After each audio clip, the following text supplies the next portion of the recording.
드리도록 하겠습니다.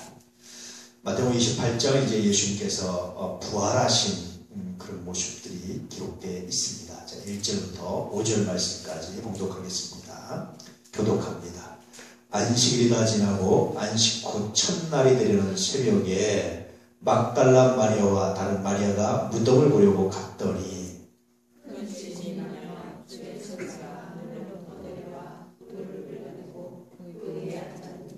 그 형상이 번개 같고 그 옷은 눈같이 희거늘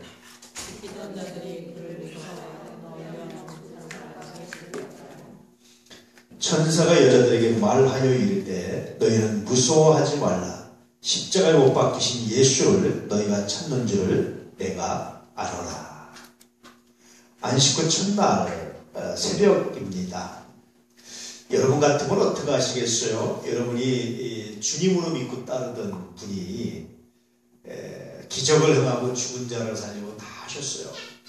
그분이 세상을 구원하고 그분이 왕이 될 줄 알았어요. 그런데 그 기대를 철저하게 둬버리고 십자가에 못 박혀서 사형수처럼 죽었어요. 힘없이 아무 힘없이 죽었어요. 어떻게 하실래요? 지지를 거두고 따르는 걸 거두고 돌이키겠습니까? 어떻게 하겠습니까? 저는 이때 갔더니 막달라 마리아와 다른 여자들, 다른 마리아들, 여러 마리아들이 갑니다. 참 대단한데 성서에서 아마 이 마리아, 신약에서 이 마리아라는 이름처럼 위대한 이름이 없는 것 같아요. 마리아라는 이름을 쓰는 여자는 다 그렇습니다. 여러분들도 이제 다 지금부터 마리아가 되시기 바랍니다. 삼선동 마리아, 저 태안 마리아, 서산 마리아, 음성 마리아, 군산 마리아, 천안 마리아, 춘천 마리아, 또 충주 마리아, 또 저기 어딥니까? 흑산도 마리아. 이렇게 마리아가 다 되면 여러분 참 좋겠습니다. 전 이 마리아들이 위대한 게 뭐냐면요. 야, 속았다. 그럴 수가 있느냐. 그럴 수 있잖아요. 물론 이 마리아들이 예수님 말씀을 온전히 믿고 온전히 신뢰한 건 아니에요. 그럼에도 불구하고 사실 향을 이제 바르러 갔는데 가면 거기 군사들도 지키고 있기 때문에 뇌물도 가져갔을 거예요. 아마 뇌물 없이 되진 않았을 겁니다. 그래서 향을 바르러 갔다는 것은 그럼에도 불구하고 예수님에 대한 존경과 지지를 철회한 겁니까? 철회하지 않은 겁니까? 철회하지 않은 거예요.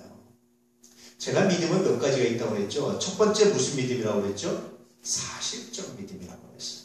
사실적 믿음은 그가 말한 대로 했을 때, 그가 말한 대로 지켰을 때, 내가 생각한 대로 했을 때, 그때 믿는 것은 사실적 믿음이에요. 근데 거기서 그치면 문제가 되는 겁니다. 거기서 그치면 진짜 믿음이 안 되는 거예요. 오늘 제가 오후에 저녁에 어떤 전화를 받고 제가 참 마음이 아팠던 게 그런 건데, 물론 저에 관한 건 아니었지만 어떤 분에 관한 건데 두 분의 사이의 문제였는데 어떤 걸 뭐 서류로 이분이 보여달라고 하는 거예요. 둘이 굉장히 아주 친밀한 관계인데 제가 참 이 두 분의 말을 제가 듣고 굉장히 가슴 아프고 그거밖에 안 되나. 나는 당신이 서류 안 보여줘도 누가 무슨 말을 해도 나는 당신 말씀을 믿는다. 이렇게 말해야 목사가 아닐까. 그렇잖아요. 목사들 간에서는 신뢰라는 게 그렇지 않을까요? 서류를 보고 뭘 봤다고 믿을 수 있는 건 아니잖아요. 설마 서류가 내가 생각한 대로 잘못된다 할지라도 그가 그렇게 말하면 나는 이 서류보다 당신 말을 믿습니다. 그렇게 말해야 인격적 관계가 되는 거예요. 그래서 이 사실적 믿음의 머물러서 곤란한데 많은 사람들이, 많은 제자들이 사실적 믿음의 머물러 있었어요. 그래서 예수님이 십자가를 지니까 다 떠났어요. 보기가 거리적거리시죠? 떠났어요, 이렇게. 그런데 이 여자들은요, 마리아들은 어떻게 했습니까? 그럼에도 불구하고 무덤까지 쫓아갔어요.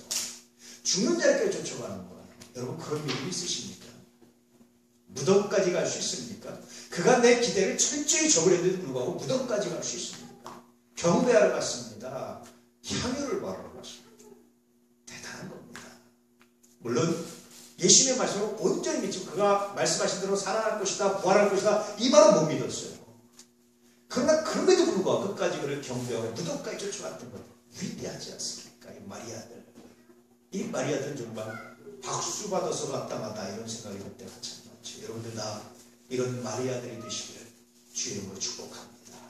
사실적 믿음을 넘어서 인격적 믿음이 되는 거예요. 내가 그의 인격을 안다. 그가 비록 내 생각에 사람들에게 다르게 행동했다 할지라도, 그가 비록 서류나 다른 거로는 그가 비록 그러지 않는다 할지라도 나는 그의 인격을 믿는다. 이 믿음이 얼마나 위대한 건지 몰라요. 마리아들은 그런 믿음을 가지고 거기서 하나 더 나가면 인격적 믿음을 하는 무엇도 믿음이 아니라 영적 믿음이 되는 겁니다. 이제 하나님이 내게 주신 믿음대로.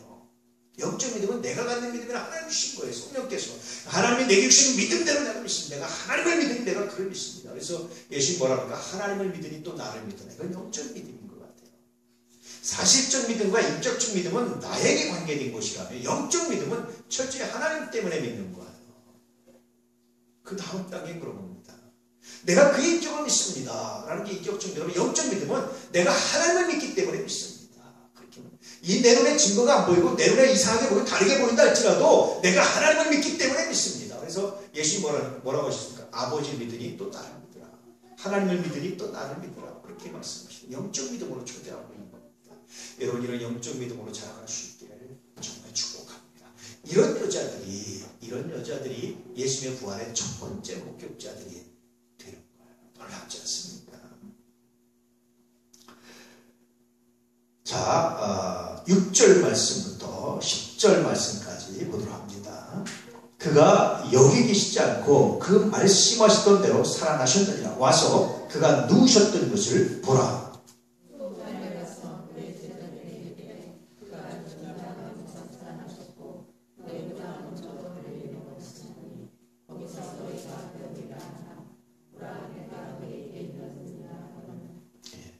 그 여자들이 무서움과 큰 기쁨으로 빨리 무덤을 떠나 제자들에게 알리려고 다름질할세.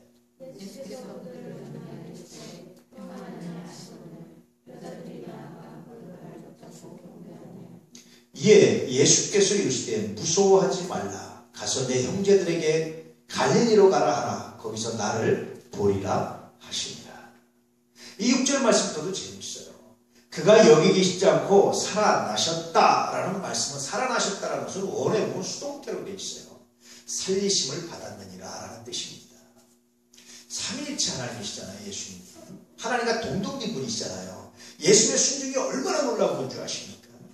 죽었는데 성부 하나님이 살려주지 않고 못 사는 거예요. 예수님은요, 하나님께 자기 생명을 전적으로 맡긴 거예요. 그가 살려주셔야 사는 거예요. 하나님이시기 때문에 살 수 있잖아요. 근데 다 포기하고 자기의 능력과 모든 걸 포기하고 하나님이 살려주셔야 사는 거예요. 완전히 하나님께 생명을 맡긴 거예요. 여러분, 누구한테 여러분의 생명을 맡길 수 있겠습니까? 그가 살려주셔야 내가 산다라고 생각해 보세요. 그렇게 안 그럴 수도 있는데, 어쩔 수 없이 그러면 그렇지만 안 그럴 수도 있는데 그렇게 생명을 맡길 수 있겠습니까? 아버지께, 성부께, 성자의 순종은 이런 순종이었던 거예요. 살아나셨느니라. 다시 말하면 살리심을 받았느니라. 수동태로 기록되어 있는데 에게이로, 그런 뜻인데 에게이로인데 수동태로 기록되어 있어요. 그만큼 철저한 순종이었다는 거예요. 예수님께서 하나님이 살려주셔야만 사는 것. 하나님이신데, 인간이 아니라 하나님이신데, 완전한 인간인가 동시에 완전한 하나님이신데, 안 그럴 수도 있는데 완전히 다 맡겨서 그가 살려주셔야지만 내가 살 수 있다 라는 것을 완전한 순종의 길로 걸어가셨는데, 성부께서는 그 믿음대로, 그 순종대로 살려내주셨다 라는 것을 이 짧은 구절 안에 말씀해 주고 있는 겁니다. 그래서 예수님께서 말씀하시기를, 천사들이 말하기를 빨리 가서 죽은 자 가운데 살아났다고 빨리 전달해라. 처음에 이래서 마리아들이 최초의 목격자, 최초의 전달자가 돼서 빨리 가서 기쁜 소식을 전하는 거예요. 이때부터 진짜 복음이 됩니다. 굿뉴스가 돼요. 이 굿뉴스를 빨리 전해라. 굿뉴스가 되는 거예요. 우리들의 뉴스는 대부분 굿뉴스가 아니라 나쁜 뉴스들이죠. 좋은 뉴스가 아니죠. 그런데 이 뉴스는 정말 좋은 뉴스인 거예요. 정말 굿뉴스입니다. 빨리 전해라. 놀랍잖아요. 이런 사람들이 됐습니다. 여러분들에게 최초의 목격자 전하는 사람들이 될 수 있기를 축복합니다. 근데 8절에 보면 너무너무 재밌어요. 그렇게 예수님께서 말씀하셨던 대로 살아나셨고 그가 그렇게 됐어요. 그러면 정말 기뻐서 날때서 야 할렐루야 하면서 가야 되잖아요. 그런데 여자들의 반응은 두 가지였습니다. 첫 번째 뭐죠? 8절에 보니까 무서움, 두 번째는 큰 기쁨이라고 되어 있어요. 여러분 기쁘기만 할 것 같죠? 근데 동시에 무서움도 있어요. 여러분 영적 체험을 혹시 해보신 분 아시겠지만 여러분 영적으로 기도하면서 깊이 들어갈 때 기쁘기만 할 것 같죠? 무서움도 있습니다. 왜냐하면 내가 경험하지 않았던 거예요. 미지의 세계입니다. 내가 모르는 세계예요. 그래서 여러분 영적으로 기도를 깊이 하잖아요. 깊이 하면요. 그 하나님과 만남과 은혜가 너무나 감사하고 기쁘면서 동시에 두려움도 있어요. 여자들이 그랬습니다. 동시에 무서움과 기쁨을 동시에 느끼는 거예요. 혹시 여러분 기도하시다가 깊이 기도에 들어가실 때 두려움을 느끼시거든. 하나님, 예수를 처음 부활의 소식을 들었던 이분들도 여자들도 마리아들도 그랬더니 나도 그렇습니다. 그러나 내가 이 두려움을 이기고 하나님께 나아갑니다. 그렇게 무릎 꿇으시고 후퇴하지 마시고 전진할 수 있기를 주의 이름으로 축복합니다. 영적 체험들이에요. 깊은 기도를 하면요. 깊이 들어가면요. 그 안에는 그 기도의 체험 안에는 정말 많은 것들이 있습니다. 그런데 그때 굉장히 놀랍고 굉장히 감사하며 동시에 굉장한 두려움이 엄습해요. 그때마다 하나님 내 생명은 주님의 겁니다. 내 생명도 주님께 맡겼습니다. 라는 고백, 주님께 전적으로 고백하지 않으면 신뢰하자면 더 깊은 단계로 들어갈 수가 없습니다. 혹시 기도하시다가 깊은 단계로 들어갈 때 두려우면 그 순간 반드시 주님, 내 생명의 주관자가 주님이신데 내 생명을 주님께 맡깁니다. 이 시간 내 생명을 데려가신다 할지라도 내가 감사합니다 하면서 맡기고 나가보십시오. 아마 기도의 깊은 것을 경험하는 기회가 될 겁니다. 여자들이 그랬습니다. 그때 예수께서 그들에게 이렇게 말씀하셨어요. 평안하냐? 평안하냐? 여자들이 어떤 상태에 있었습니까? 무서움과 기쁨 상태. 이 감정이 혼재되며 막 좋으면서도 무섭고 무서우면서도 좋고. 왜냐하면 이제까지 죽은 사람이 살아났다는 사실을 본 적이 없잖아요. 들은 적도 없잖아요. 큰 지진이 나서 하나님의 영광으로 광채를 봤는데 이게 얼마나 기뻐요. 근데도 불구하고 두렵죠. 그때 예수님께서 평안하냐? 이 말은 뭡니까? 걱정하지 마. 무서워하지 마. 염려하지 마. 나야 나. 그런 뜻입니다. 기도에 깊이 들어갈 때, 이 두려움에 빠질 때, 생명을 맡기고 나갈 때마다 주님 주시는 위로가 똑같아요. 평안하냐, 염려하지 마. 그런 위로입니다. 그런 은혜가 있습니다. 더 이상 더 하고 싶은데요. 여러분 나중에 혹시 또 기회가 돼서 여러분들이 어떤 기도 영적 깊이를 좀 경험하시면 그때 다시 나눠도 되겠다 싶으면 그때 다시 그 다음으로 한번 나눠보도록 하겠습니다. 자, 10절 말씀입니다. 이에 예수께서 이런 말씀하시기를 무서워 말라. 그렇게 다시 말하면 평안하냐? 무서워하지 마라. 나야 나. 그렇게 말씀하시면서 내 형제들에게 그렇게 말씀하시죠. 이 당시 예수님의 형제들이라고 말씀했던 제자들은 다 어디 갔습니까? 다 불 터지고 베드로는 저주하고 부인하고 다 그랬단 말이에요. 그런데도 불구하고 여전히 예수님은 그들을 이 나쁜 놈 배신자 그렇게 말하지 뭐라고 그럽니까? 내 형제들. 이건 아마 지금도 우리 주님이 그러실 거예요. 우리는 조금만, 우리는 기분 나쁘고, 우리는 신앙에 흔들릴 때가 많잖아요. 믿음의 방패가 무너질 때 우리는 참 많습니다. 누구나 그렇습니다.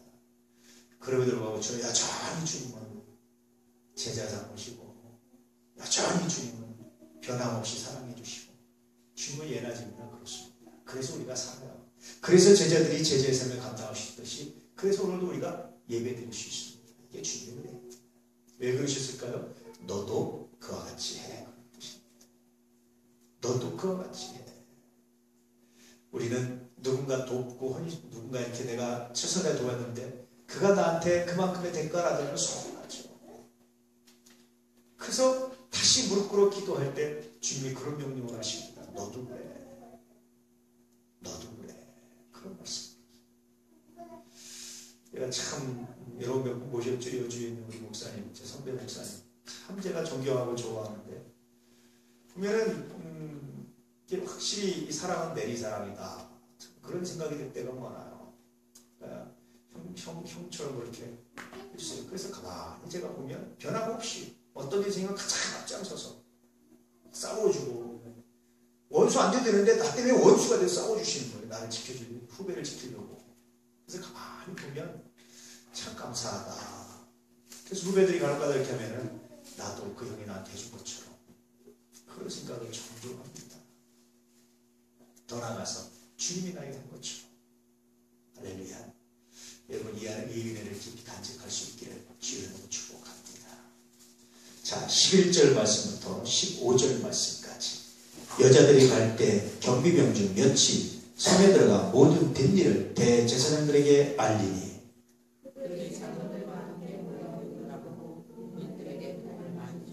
이르되 너희는 말하기를 그의 제자들이 밤에 와서 우리가 잘 때에 그를 도둑질하여 갔다 하라.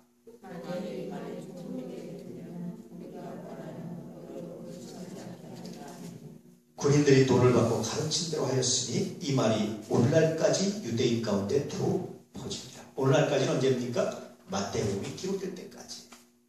예수님께서 AD 29년경에 십자가를 지셨단 말이에요. 원래 예수님 태어나신 해가 AD 1년으로 잡았는데 날짜 계산을 잘못해서 4년간의 오차가 생겼어요. 그래서 실제로 예수님 BC 4년에 태어나신 거예요. 그래서 대략 AD 29년쯤에 십자가를 지셨습니다. 그러면 이 마태복음은 대략 AD 60년 경이란 말이에요. 60년 전후 60년 정확한 건 아무도 몰라요. 그때쯤이란 말이에요. 그럼 대략 30년 동안의 소문이 난 거예요. 예수가 부활할 때. 하여튼 이 말은 뭘 증명합니까? 무덤이 없어진 거예요. 근데 예수 시체가 없어졌다는 건 사실이잖아요. 그렇죠? 제자들이 훔쳐갔대라는 말은 뭡니까 여러분? 어쨌든 시체가 없어진 거예요. 시체가. 이 시체가 없어진 사건을 두고 유대인들에게는 어떤 소문이 퍼졌습니까? 제자들이 훔쳐갔대. 로마 군병들이 지키고 있고 그 무거운 돌로 불려서 거기를 지키고 있고 그렇게 지키고 있는데 제자들이 훔쳐갔대. 눈 깜짝할 새 훔쳐갔대. 제자들이 완전히 신출귀모라는 거죠. 그렇죠? 또한 그룹들, 제자들, 이 막달라 마리아께서 이 마리아들의 증언은 뭡니까? 그분이 부활하셨어.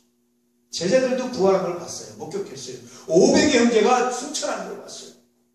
목격자들이 많았어요. 한쪽은 그냥 목격 없이 소문만 훔쳐갔대. 한쪽은 확실한 목격자들. 누가 이기겠어요? 목격자들입니다. 그런데 분명한 사실은 무덤이 비어 있었다는 사실. 이건 분명하잖아요. 어떤 비난하든지 소모이든지 예수 믿든지 안 믿든지 무덤이 비어 있다는 건 사실이잖아요. 그래서 이 빈 무덤은요. 부활에 굉장히 중요한 증거가 됩니다. 예수님 부활하셨습니다. 무덤이 비어 있다는 사실을 가지고 예수 믿는 그리스도인들은 부활한 것으로 난 크리스천들은 공격하는 사람들은 제자들이 훔쳐간 것으로 그렇게 어쨌든 소문이 났지만 그의 빈 무덤은 그의 부활에 굉장히 중요한 하나의 증거다라고 밝혀지고 있죠. 자, 16절 말씀부터 20절 말씀까지 11제자가 갈릴리에 가서 예수께서 지시하신 산에 이르러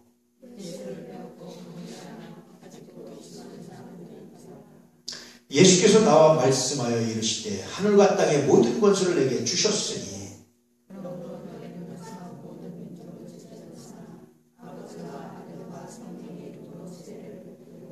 내가 너에게 분부한 모든 것을 가르쳐 지키게 하라. 볼지어다 내가 세상 끝날까지 너희와 항상 함께 있으리라 하십니다. 11제자가 그 말을 듣고 예수님이 지시하신 것을 봤습니다. 엠마오로 가는 제자들이 중간에 예수를 만나기도 하고요. 하여튼 많은 사건이 일어나요. 어쨌든 예수님이 지시한 산에 가서 예수를 뵙고 예수를 경배했는데 그런데 아직도 어떤 사람이 있습니까? 의심하는 사람들이 있더라. 11제자 외에 많은 사람들이 의심하는 자들이 아직도 눈으로 보면서도 이게 진짜구나. 내가 환상이 내가 꿈이지 이건 진짜가 아니지. 의심하는 자들이 있었다라는 겁니다. 여러분 어떻습니까? 믿음이 의심 하나도 없으면 좋죠. 그렇죠? 근데 사실은요 의심도 거룩하게 쓰임받으면 굉장히 놀랍습니다. 도마가 의심했기 때문에 예수님의 부활이 환상이었다 이렇게 생각하는 사람들이 많이 의심은 그런 사람들인데 그런 사람들이 많았어요. 그런 사람들의 주장을 가현설이라고 말합니다. 예수님은 환상이었다. 가짜로 환상으로 십자가에 못 박히고 환상으로 이렇게 환상으로 하시고 진짜가 아니다. 그렇게 얘기를 했어요. 근데 그것을 아주 정말 멋들어지게 반박한 사람이 누구냐면 도마인 겁니다. 도마. 내가 그 손을 내가 그 멋자국에 내가 그 창자국을 그러잖아요. 다른 사람은 환상이었는데 도마가 그렇게 말함으로 해서 그런 의심을 통해서 예수님이 그걸 선용해서 뭐가 됐습니까? 그것은 환상이 아니라 실제가. 그럼에도 불구하고 아직도 이 놀라운 죽은 자가 분명히 죽은 걸 봤는데 부활한 사건을 가지고 의심하는 거예요. 이것은 또 뭘 얘기합니까? 예수님의 죽으심이 확실했다는 걸 말합니다. 어떤 사람이 예수님께서 부활하셨는데 잠깐 기절했었다 이렇게 말하는 사람도 있어요. 여러분 그게 그렇다면 이렇게 의심하는 사람이 있을 수가 없어요. 그의 죽음이 확실했기 때문에 도저히 살아날 수 없는 건데 살아났기 때문에 그 사건에서 의심하는 사람도 있었다라는 겁니다. 도마를 통해서 거룩한 의심을 통해서 그 의심이 또 다른 증거가 되기도 하지요. 어쨌든 여러분 몰라 우리도 그렇습니다. 아무리 큰 기적을 보고요 아무리 큰 걸 체험해도 믿는 사람은 믿는데 안 믿는 사람은 안 믿어요. 제가 그걸 위해서 참 감사한 게 뭐냐면 믿음이 정말 은혜다. 정말 믿는다는 건 은혜입니다. 여러분 안 믿는 사람들, 안 믿어지는 사람 얼마나 괴롭겠어요. 여러분 믿어지는 게 얼마나 감사한 줄 아십니까? 하나님께 날마다 감사하셔야 돼요. 하나님 믿어지게 해주셔서 감사합니다. 아무리 큰 증거가 나타도 안 믿는 산이 무너지고 여러분 해가 무너지고 산이 옮겨도 안 믿는 사람은 안 믿는다니까요. 근데 그런 증거 없어도 그런 거 없어도 내가 믿어지니까 얼마나 감사합니까? 이건 정말 특별한 하나님의 은혜입니다. 성령이 아니고는 아무도 예수를 주라 시인할 수 없는 이건 성령의 특별한 은혜고 감사합니다. 이 믿어지는 은혜를 끝까지 부여잡고 끝까지 믿음으로 살아가시기를 주의 이름으로 축복합니다. 이게 얼마나 놀랍고 귀한지 몰라요. 그때 예수께서 이렇게 말씀하셨습니다. 하늘과 땅의 모든 권세를 내게 주셨다. 그러므로 너희는 가서 모든 민족을 뭐로 삼으라고요? 제자로 삼아라. 하늘과 땅의 모든 권세를 내게 주셨다는 것은 이제 그들이 가서 모든 민족으로 제자를 삼을 때 예수께서 그들에게 뭘 주신다는 겁니까? 하늘과 땅의 모든 권세를 통해서 너를 돕겠다라는 말씀하십니다. 오늘 우리가 여러분 가서 복음을 전하고 주의를 하는데 얼마나 놀랍고 귀한지 몰라요. 제가 요 밑에 조율약국에 지나다닐 때마다 참 하면서 고개를 갸웃거리면서 부럽기도 하고 했던 게 하나 있어요. 뭔지 아시죠? 뭘 내가 부러워했는지 아시겠죠? 조율약국 앞에서 뭘 부러워했겠어요? 이렇게 똑똑한 할머니인지 뭐 이분이 있어요. 1년 365일 비가 오나 눈이 오나 햇빛이 지나 아니면 삼선 초등학교 앞에 들어가고 이렇게 돌아다니시더라고. 계속 전도지들이세요. 금석교회가 권사님인 것 같은데. 근데 그 옆에 가서 또 돌리면 교회 기관이 싸움하는 것 같으니까 아이고 참 자기 너무 잘하셨다. 그리고 사실 이제 저 자리까지만 하지만 저렇게 열심히 하시는데 옆에서 또 다른 교회 돌리면 교회들 난 예수 안 믿는 사람들한테 보기 안 좋잖아요. 그러니까 해야 되겠다 하는 생각이 들었어요. 그런데 제가 이제 교회 통합을 하고 이렇게 하면서 우리가 갈 숭인성전 앞에는 대로잖아요. 큰 사람들이 다니잖아요. 그 교회 앞에서 좀 전도를 해야 되겠다. 틈나는 대로. 그런 결심을 하고 그런 생각을 합니다. 그래서 주보도 좀 넉넉히 만들고 해서 뭐 어쨌든 일주일에 몇 번 할지 모르지만 하루에 어떻게 할지 모르지만 틈나는 대로 앞에서 시간 되면 사람들이 가장 많이 다니는 시간을 가만히 파악해봐서 좀 아침에도 그렇고 저녁에도 그렇고 기회가 되면 아니면 저녁에 하든지 전도를 좀 해야 되겠다. 그래서 전도를 좀 해야 되겠다. 그런 생각이 들었어요. 여러분들도 함께 독자하셔서 그 앞에서 우리 멀리 가지 마시고요. 수인성전 바로 앞에서 전도지. 그게 우리 영역이잖아요. 우리 구역이잖아요. 그렇죠? 우리가 좀 선점해서 그 앞에서 좀 전도지 돌려주고 이렇게 돌려주고 예수 믿으세요. 이 교회입니다. 이렇게 말하면 훨씬 더 좋잖아요. 그렇죠? 전도지에서 어느 교회인지 모르는데 예수 믿으세요. 이 교회입니다. 오늘 죽으시면 천국 갈 수 있나요? 예수 믿고 구원 받으세요. 이 교회입니다. 이렇게 말하면 굉장히 전도하기도 쉽고 편할 것 같아요. 그렇지 않습니까? 그렇게 전도할 때 여러분 전능하신 하나님이 모든 권세를 예수님께 주셨잖아요. 예수님께서 하늘과 땅의 모든 권세를 가지고 우리를 도우신다. 파도가 밀려오고 방해가 있는 것 같지만 하나님 모든 것을 우리를 보호하신다. 그렇게 약속하십니다. 그런 소망을 가지고 복음을 전하고 주의 말씀을 전할 수 있는 우리들이 있기를 원하고 우리들이 되기를 축복합니다. 할렐루야. 주님이 우리 함께 하십니다. 그래서 말씀하시기를 모든 민족을 제자로 삼아서 아버지와 아들과 성령의 이름으로 삼위일체 하나님의 이름으로 세례를 베풀라. 그렇게 말씀하고 있죠. 침례를 베풀어라. 그런 뜻입니다. 제자들에게 이런 명령을 하셨어요. 침례를 베푼다는 건 뭐냐면요. 여러분 세례받는다는 것은 확실하게 그리스도인으로 바뀌었다는 증거입니다. 증거입니다. 꼭 세례받아야 믿는다 그렇게 말하기 어렵습니다. 그런데 믿으면 세례받게 되어 있습니다. 더군다나 여러분 초대교회 교회가 핍박당할 때 예수 믿으면 죽는 거예요. 핍박당하고 생명의 위협을 당하고 박해받고 죽습니다. 순교당합니다. 누가 여러분 엉터리로 세례받겠어요. 그래서 세례받으면 구원받은 거야 그렇게 말했어요. 근데 기독교가 공인된 다음에 예수 안 믿으면 황제가 예수 믿으니까 안 믿으면 오히려 불이익이 되니까 예수 안 믿는 사람들이 와서 세례받았어요. 그 다음부터 세례받으면 구원받았어 이렇게 말을 못하는 거예요. 너 세례받았어? 그럼 구원받았어. 이렇게 말하는 거는 핍박당할 때 성경은 안 받습니다. 왜냐하면 여러분 많은 사람들은 주는 그리스도시요 살아계신 하나님의 아들이십니다 라고 고백하고 세례받는 게 누가 그걸 받을 수 있겠어요. 함부로 못 받는 겁니다. 페르페투아 펠리키타스 두 여자의 순교기가 제가 한번 얘기 드렸나요? 20살 여자였습니다. 귀족 여인이 예수를 믿었어요. 그래서 예수 믿었는데 초대교회 그 당시에도요 이 세기가 넘어가면서 세례교육이 굉장히 엄격했습니다. 세례교육을 받았어요.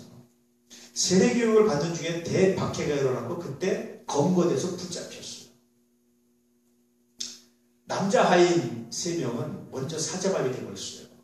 근데 이 귀족은 귀족이었기 때문에 차마 죽일 수가 없었어요. 또 임신하고 있어요. 결혼 세례기였어요. 세례교육 받고 있던 중에. 그래서 아버지가 와서 하소연합니다. 얘야 나는 어떡하라고. 너 예수 부인하고 너 좀 살아나와라. 그렇게 말합니다. 그럴 때 이 여자가 그렇게 말합니다. 페르페투아가 아버지도 예수 믿고 구원받으세요. 야, 너 네 뱃속의 아이 어떡하냐? 걔 누가 애미 없이 어떻게 크려고 하느냐?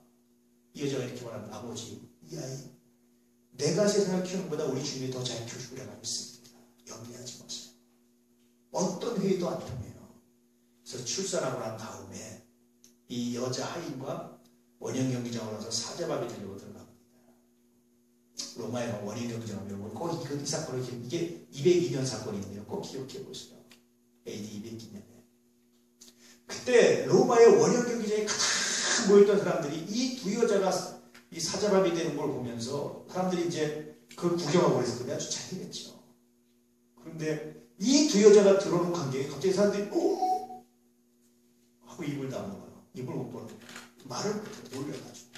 왜냐하면 이 귀족 여인이 자기의 하인 여자의 손을 잡고 들어와요. 그 당시에는요, 하인은 인간이 아니었습니다. 귀족이 손을 잡고 가는 존재가 아니에요. 손을 잡았다는 얘기는 이 하인을 인간으로 대접한다는 얘기입니다. 그러면 여러분, 오네시모를 바울이 부탁하는 것 굉장히 놀라운 거예요. 그건 그 하인인데 부탁해서 그걸 받아줬다면요, 그건 정말 그리스도인입니다. 그 202년 여러분 그 순교 기간 때에 정말 중요한 사람들이 순교를 다니는데 그 사람들 때문에 유명한 게 아니라 이 여자들 때문에 유명해졌어요. 이 순교 사건이. 손을 잡고 들어오니까 로마의 전체 신들이 기절할 정도로 올라온 거예요. 기독교란 저런 거구나. 기독교는 하인도 인간으로 대접해주구나. 기독교는 저렇게 귀족과 하인이 천민과 하인 해가지고 물건처럼 생각하고 인간이 아닌 것처럼 생각하는 게 아니라 하나의 인간으로 대우해준 게 기독교나 이런 아주 굉장히 강렬한 메시지를 던지고요. 사자밥이 돼서 죽어갑니다. 터툴리아라는 초대교회 교부가 이 사건을 기록하면서 순교계를 말해주고요. 이게 얼마나 위대한지 정확한 근거는 없지만 이 사건 이후에 순교가 잠시 이 핍박을 잠시 중단돼요. 이것 때문이다라는 정확한 얘기는 없지만 아마 저는 이것 때문인가 사람들이 너무 놀라요. 충격받아서 전체 로마인들이. 예수 믿는 게 그렇습니다. 세례받는다라는 게 그렇게 위대한 표현합니다. 세례받기 위해서 준비한다는데 세례도 안 받는데 근데 세례받기 위해서 그 준비하는 중에 완전하게 영접하고요. 목숨 바쳐서 예수 믿었어요. 사자밥이 됩니다. 굶주린 사자밥이 되면서 세례받는다는 거는 여러분 그리스도를 거듭난 겁니다. 이제 그리스도와 살겠습니다. 근데 원래 우리가 세례를 너무 형식적으로 쉽게 생각하는 데서 얼마나 마음이 아픈지 몰라요. 여러분 세례는 정말 중요합니다. 내가 주님과 죽었다 살아난 거예요. 내가 죽었다 살아났다 이게 얼마나 대단한 겁니까? 예, 그렇잖아요. 주님이 나를 살리신 겁니다. 완전한 순종입니다.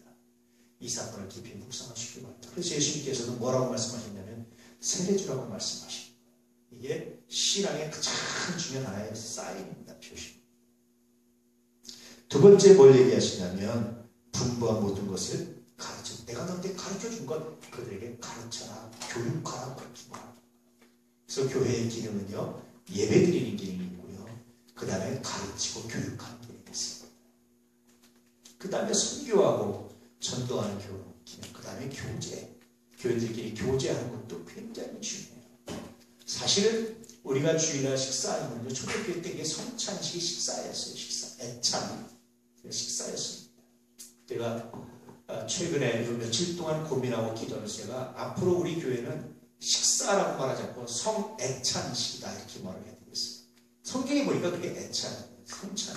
이 성찬, 애찬 식사, 예배 끝나고 식사했거든요. 그러니까 곧바로 식사, 예배 중에 곧바로 같이 식사를 하는 거예요. 끝나고. 예수님의 유월절 식사를 흉내내서.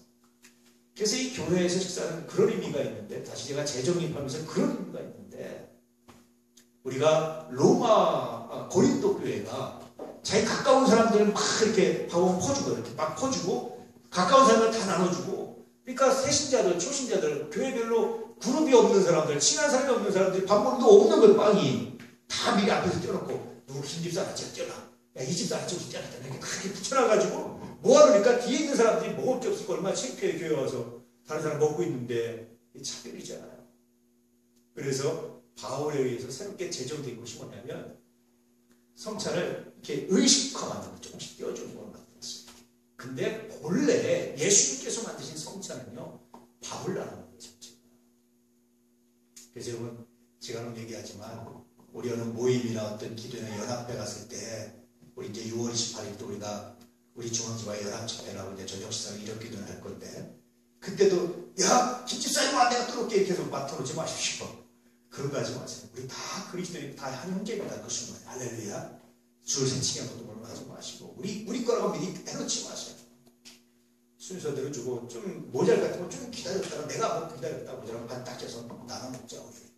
이게 우리가 할 일이지. 야, 2개, 누구 거 하나 챙겨라.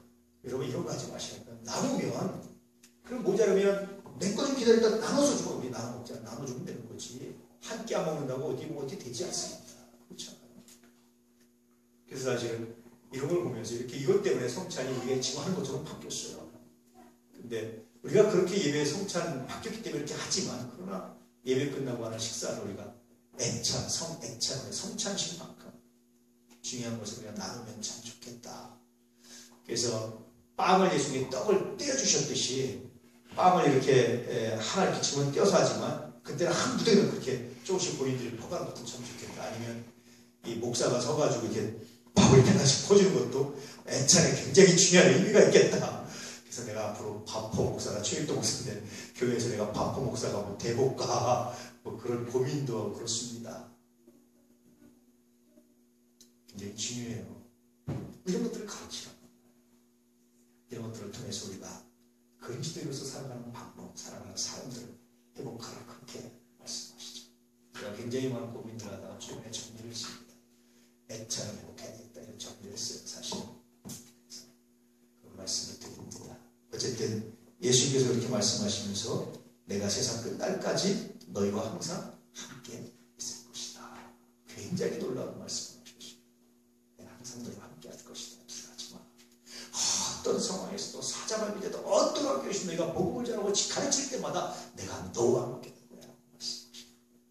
우리가 가르친다고 우리가 한다고 되지 않습니다. 제가 늘 설교하려고 앞에 설 때마다 기도하는 게 있어요. 고백하는 게 있어요. 하나님, 내 입술 가지고, 내 지식 가지고, 내 언변 가지고 안 되고 내가 합니다. 하나님의 성령이 지금 이 시간 나와 함께 하십시오. 제 입술 가지고, 제 언변 가지고, 제 지식 가지고 여러분 안 됩니다. 여러분이 뭐 움직여 주시겠습니까? 제가 보니까 안 움직이실 것 같아요. 하나님의 성령이 함께 하시고, 여러분들이 하나님의 성령의 사랑을 비로소 그것이 의미가 있고 은혜가 되고 감사가 될 줄로 믿습니다. 할렐루야. 예배 드리려고